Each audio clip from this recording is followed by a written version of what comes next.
Di kota kecil, selaras di kaki Gunung Widura biasanya tenang. Namun, selama beberapa bulan terakhir, suasana berubah menjadi tegang.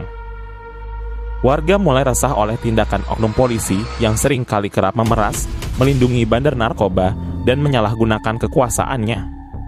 Sebenarnya praktik ini sudah sangat lama berlangsung, tetapi mereka semakin menjadi-jadi setelah seorang pemuda bernama Adi, seorang sopir truk yang dikenal jujur, ditahan tanpa alasan.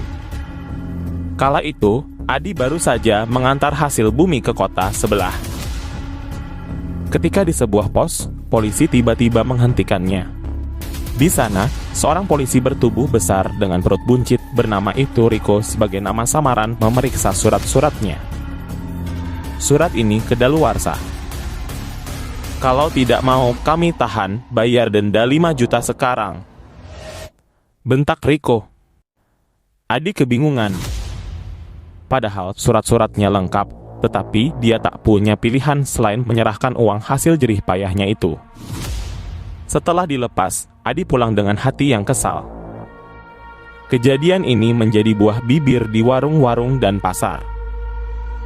Warga mulai berani melapor secara diam-diam kepada pihak yang mereka percaya, yaitu TNI. Letkol Dimas, sebagai komandan TNI yang dikenal jujur dan tegas, menerima laporan tersebut.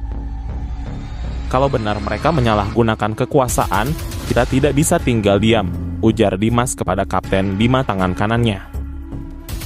Letkol Dimas kemudian membentuk tim khusus intelijen untuk menyelidiki praktik oknum polisi tersebut. Dan dipimpin oleh Sertu Wahyu, tim ini melakukan pengamatan selama 3 minggu. Mereka menyamar sebagai pedagang kaki lima, tukang ojek, bahkan petani untuk mengumpulkan bukti. Dari pengamatan, diketahui bahwa praktik suap dikoordinasikan di sebuah kantor kecil yang berada di pinggir kota. Di sana, Ibtu Riko bersama 5 rekannya menjalankan bisnis kotor, memeras warga, menjual barang bukti narkoba, dan melindungi jaringan kriminal. Puncaknya, Intel TNI mendapatkan bukti video ketika itu Riko sedang menerima uang dari seorang bandar narkoba bernama Joni. Uang tersebut diserahkan dalam amplop tebal, sementara Riko berjanji akan melindungi operasi Joni dari gangguan razia. Ini cukup, ujar Sertu Wahyu. Saatnya melapor ke Letkol Dimas. Di markas TNI, Letkol Dimas mengadakan rapat darurat.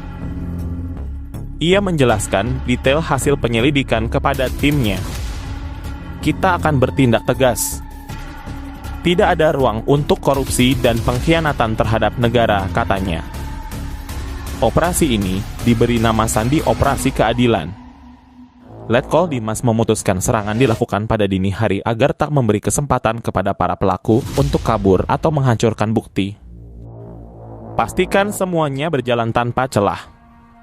Tidak ada korban dari warga sipil, dan pastikan kita menangkap mereka hidup-hidup, tegas Dimas. Pada pukul 2 malam dini hari, 2 truk TNI meluncur menuju kantor tersebut. Puluhan prajurit bersenjata lengkap turun dengan langkah tenang namun terkoordinasi. Udara dingin malam itu membuat suasana semakin mencekam. Di dalam kantor, Ibtu Riko dan anak buahnya sedang bermain kartu. Meja mereka dipenuhi botol minuman keras. Mereka tidak menyangka ada penyergapan sedang mengintai. Gedoor. Pintu utama dihantam hingga terbuka lebar. 5 prajurit TNI masuk dengan senjata terarah. Semua tiarap. Jangan bergerak, suara tegas Letkol Dimas menggema. Riko yang panik mencoba kabur lewat jendela belakang, tetapi langsung dihadang oleh Sertu Wahyu. Mau kemana kau? Kau pikir bisa lari, hah?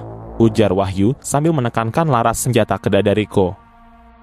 Di dalam kantor, prajurit TNI menggeledah setiap sudut ruangan. Mereka menemukan uang tunai ratusan juta rupiah, tumpukan dokumen transaksi gelap, dan beberapa paket narkoba yang disembunyikan di brengkes besi. Kemudian para pelaku dibawa ke markas TNI. Di ruang interogasi, Letkol Dimas duduk di depan Riko yang kini tak lagi angkuh. Kau tahu berapa banyak orang yang kau rugikan dan berapa banyak keluarga yang hancur karena perlindunganmu terhadap bandar narkoba? Tanya Dimas dengan nada tajam. Riko hanya terdiam. Namun, setelah beberapa jam interogasi, ia mulai bicara. Dari pengakuannya, terungkap bahwa praktik ini tidak hanya melibatkan polisi lokal, tetapi juga pejabat tinggi di kota Selaras. Ada seorang anggota dewan yang menjadi otak di balik semua ini. Pak Dharma, ujar Riko dengan suara gemetar. Kabar penangkapan ini menyebar cepat. Warga Selaras merasa senang. Mereka berbondong-bondong mendatangi markas TNI untuk memberikan dukungan.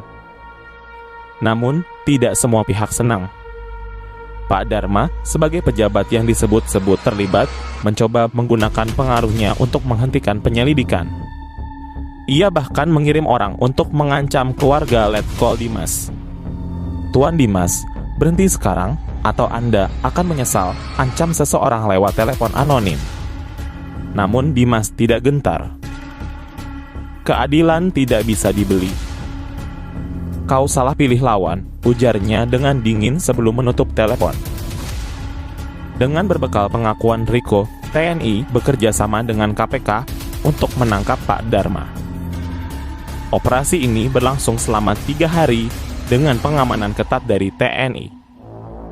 Akhirnya, Pak Dharma ditangkap di rumah mewahnya bersama beberapa pejabat lain yang terlibat. Di pengadilan, semua pelaku divonis hukuman berat. Para polisi korup diberhentikan tidak hormat, sementara Pak Dharma dan jaringannya dijatuhi hukuman penjara selama 20 tahun. Operasi keadilan menjadi cerita yang terus dikenang di kota Selaras. Letkol Dimas mendapat penghargaan dari Panglima TNI atas keberaniannya. Warga Selaras kini bisa hidup tenang tanpa bayang-bayang kejahatan dari aparat yang seharusnya melindungi mereka. Di suatu pagi, Adi, sopir truk yang pernah menjadi korban, datang ke markas TNI. Ia membawa sekarung buah-buahan sebagai tanda terima kasih. Pak Dimas, kalau bukan karena keberanian TNI, mungkin kami rakyat kecil tidak akan pernah mendapatkan keadilan, katanya. Letkol Dimas tersenyum. Keadilan adalah hak semua orang, Adi. Tidak peduli siapa lawannya, kita harus berjuang demi kebenaran. Singkat cerita, beberapa bulan setelah operasi keadilan, kehidupan di kota Selaras perlahan kembali normal. Masyarakat merasa lebih aman dan rasa percaya terhadap hukum mulai pulih. Namun, dampak dari operasi itu tidak hanya dirasakan di Selaras. Berita tentang keberanian TNI yang membongkar jaringan korupsi besar ini menyebar ke seluruh negeri dan menjadi simbol harapan bahwa keadilan masih bisa ditegakkan. Namun, Letkol Dimas sadar perjuangan belum selesai. Meskipun para pelaku utama telah ditangkap, sisa-sisa jaringan mereka masih berkeliaran. Salah satunya adalah Joni, bandar narkoba besar yang berhasil kabur saat operasi berlangsung. Joni dikenal licik dan memiliki banyak anak buah. Ia bersumpah akan membalas kepada siapapun yang menghancurkan bisnisnya. Pada suatu malam, di markas TNI, seorang prajurit datang tergesa-gesa ke ruang kerja Dimas. Lapor komandan, kami menemukan pesan ancaman yang ditinggalkan di pos penjagaan. Dimas membaca pesan itu dengan seksama. Tulisan tangan kasar berbunyi, permainan ini belum selesai. Kalian akan menyesal telah mengusik wilayah kami. Letkol Dimas hanya tersenyum tipis. Kalau mereka ingin bermain, kita akan menghadapi mereka. Pastikan pasukan kita siap, ujarnya kepada Kapten Bima. 2 minggu kemudian, intelijen TNI mendapatkan informasi bahwa Joni sedang membangun markas baru di sebuah gedung tua di pinggir hutan Selaras.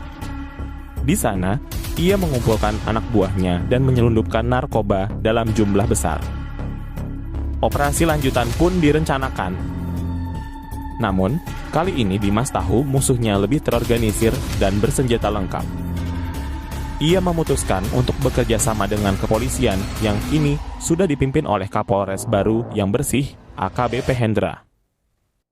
Ini bukan hanya soal hukum, tetapi juga soal melindungi generasi muda dari kehancuran, ujar AKBP Hendra saat rapat koordinasi.